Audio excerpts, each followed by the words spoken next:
হাঁস ছানাটি তো জানতই না যে তার জন্মের অনেক আগেই তার মা বাবাকে একটি দুষ্ট শিয়াল হত্যা করেছে।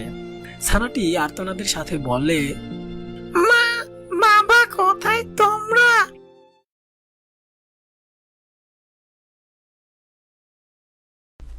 এক জঙ্গলের মধ্যে এক ছোট্ট পুকুর পাড়ে বাস করত হাসি নামের এক হাঁস দম্পতি। তারা দুজন একে অপরকে অনেক ভালোবাসতো। তারা কোথাও গেলে একসাথেই যেত, সব সময় একসাথেই থাকতো।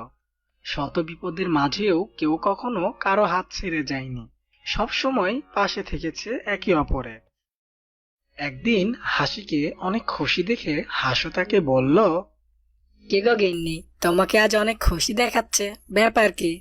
তখন হাসি জবাবে বলে, আরে সেই খুশির খবরটা বলতেই সেই কখন থেকে তোমার জন্য অপেক্ষা করছে। হ্যাঁ দ্রুত বলো তো, কি সেই খুশির সংবাদ? আমার ডিম দেওয়ার সময় হয়ে গেছে, আর কিছুদিনের মধ্যে আমি ডিম দেব, আর তারপর আমাদের ঘর আলো করে সুন্দর একটা সন্তান আসবে।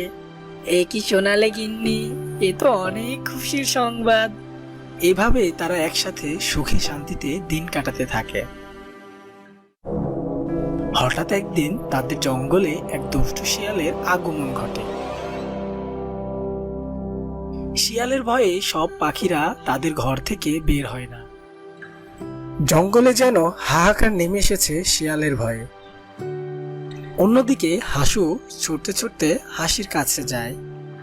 তখন হাসি ডিম পাড়ার জন্য তাওয়াতে বসেছিল। তখন হাসু বলে, গিন্নি, দ্রুত এখান থেকে আমাদের পালাতে হবে, না হলে যে আমাদের শিয়ালের পেটে যেতে হবে।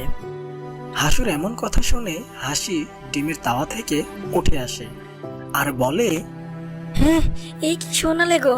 তাহলে কি আমাদের এখন শিয়ালের পেটে যেতে হবে? আমাদের সন্তান এর কি হবে? না না, দ্রুত চলো, এখনই এখান থেকে পালাতে হবে। এই বলে তারা দুজনেই দ্রুত ঘরের বাইরে বের হয়ে আসে। আর আসতেই দেখে ওই শিয়ালটি তার বাড়ির সামনে এসে হাজির। শিয়ালকে দেখে হাসি অনেক ভয় পেয়ে যায়। আর ঠিক তখনই শিয়াল বলে, কি রে, তোরা দেখি পালিয়ে যাচ্ছিস, কিন্তু এখন তো তোদের আর পালানো হবে না, এখন তোদের দুজনকেই আমার পেটে যেতে হবে।